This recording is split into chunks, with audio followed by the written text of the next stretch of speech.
নমস্কার দর্শকবৃন্দ, নমস্কার। ফেসবুকের সমস্ত দর্শকবৃন্দদের ভালোবাসা ও প্রণাম জানিয়ে একটা কথা যেটা বলতে চাইছি, সেটা হচ্ছে এখন আমার বাড়িতে এক গাড়ি পুলিশ এসছে, মিলিটারিও আছে, সাথে AK-47ও আছে।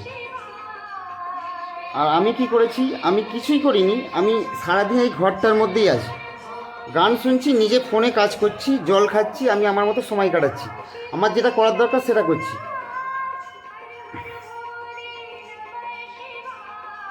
আসলে আজকে আমি জানতে পারলাম আমার নামের একটা সিম, যে সিমটা আমার নামে আছে সেই সিমটা আমি চালাই না, মানে আমি আগে চালাতাম, অথচ সেই সিমটা এখন অন্য একটা মহিলা চালাচ্ছে, আমি জানি না সে কে। আমি দেখছি এই নাম্বারটা তো আমার, দেখি তো এই নাম্বারটা অনেকদিন বন্ধ আছে, চালু করব। তো আমি আপনাকে নাম্বারটাও বলে দিচ্ছি।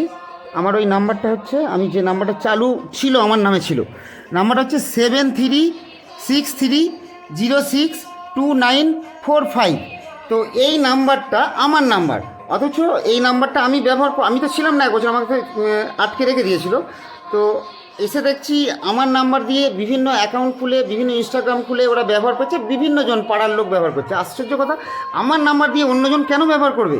তাদের ফোন আমার নাম্বার দিয়ে, মানে আমি যেটা পাঠাচ্ছি ওটা বলে ওটিপি, তো সেই ওটিপিটা আমাকে না এসে অন্য নাম্বারে চলে যাচ্ছে, মানে অন্য নাম্বার দিয়ে করা হয়েছে, বা আমার নাম্বার দিয়ে আবার অন্যজনের অ্যাকাউন্টে একই অ্যাকাউন্ট চলছে, আমার ফোনেও চলছে, অন্য অ্যাকাউন্টেও চলছে। আশ্চর্য কথা, এগুলো কী করে হতে পারে? তো এই সব বিষয় নিয়ে আমি এনকোয়ারি করছি, এগুলো নিয়ে আমি খোঁজ খবর নিচ্ছি। তো আমি জানতে পেরেছি আমার নামে সিম অন্য একজন মহিলা চালাচ্ছে, যেটা আমি আগে চালাতাম। তা এই সব অনেক কিছু বিষয় হয়ে আছে। আবার এই এখন পুলিশ গাড়ি এসছে, মিলিটারি এসছে, আমি জানি না, আমাকে হয়তো পাগলা গাড়াতেই পড়বে, আর নাই মেরে দেবে, যা হোক কিছু একটা খুঁজবে, খুঁত দিয়ে গুলি করে মেরে দেবে। ঠিক আছে, কোনো অসুবিধা নেই, আমার কপালে যেটা আছে সেটা হবে, কোনো অসুবিধা নেই, যা হবে হোক। কারণ আমার করার কি আছে, আমি হিন্দুদের হয়ে বলেছি, আর তাই এটা আমার পুরস্কার যে আমাকে পাগলা গাড়াতেই থাকতে হবে, আর নাই মরতে হবে, না জেলে থাকতে হবে। মানে আমি যে গণ্ডগোল, আমি যে সঠিক মানুষ নয়, আমি যে ঠিক নেই, এটাই এরা প্রমাণ করতে চাইছে।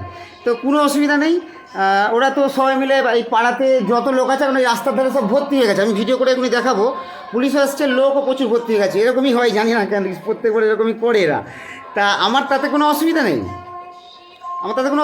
ওরা যদি মনে করে আমাকে নিয়ে গিয়ে জেলে ভরবে বা মেরে দেবে, গুলি করে দেবে, পাগলা গাড়াতে ভরে দেবে, আমার কোনো অসুবিধা নেই। আমার সঙ্গে যা করবে করুক, ওদের যেটা করা আছে করুক। আর আমার হয়ে আমি তো কিছু করি না, আমার হয়ে ভগবান করবে, এটা আমার বিশ্বাস। তারপর যা হবে হোক, আমার আর কিছু বলার নেই, আর কিছু বলবোও না। কারণ কী বলবো এখন, আমি এটাও হতে পারে যে আমি এখন হয়তো যদি বাইরে বেরোই আমাকে গুলি করে মেরে দেবে, এটাও হতে পারে।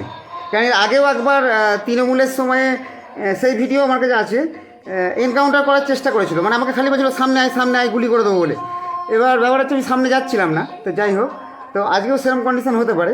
তা আমি তার আগে মরে তো যাবোই, যাও একটা কিছু করে তো আমাকে মেরেই দেবে, তো কোনো অসুবিধা নেই,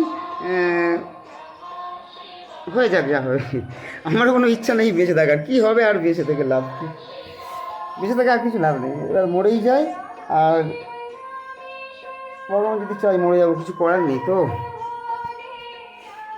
কিছু করার নেই। যেটা এই পুলিশ গাড়ি চলে এসছে, আমার আমার আধার কার্ড দিয়ে কেনা সিম অন্যজন ব্যবহার করছে, আমার ফোন নাম্বার দিয়ে খোলা ইনস্টাগ্রাম অ্যাকাউন্ট অন্যজন ব্যবহার করছে, আমার ফোন নাম্বার দিয়ে, আমার ইমেল দিয়ে খোলা ফেসবুক অ্যাকাউন্ট অন্যজন ব্যবহার করছে। আশ্চর্য কথা, আজকেই আমি জানতে পারলাম, আগে জানতে পারিনি।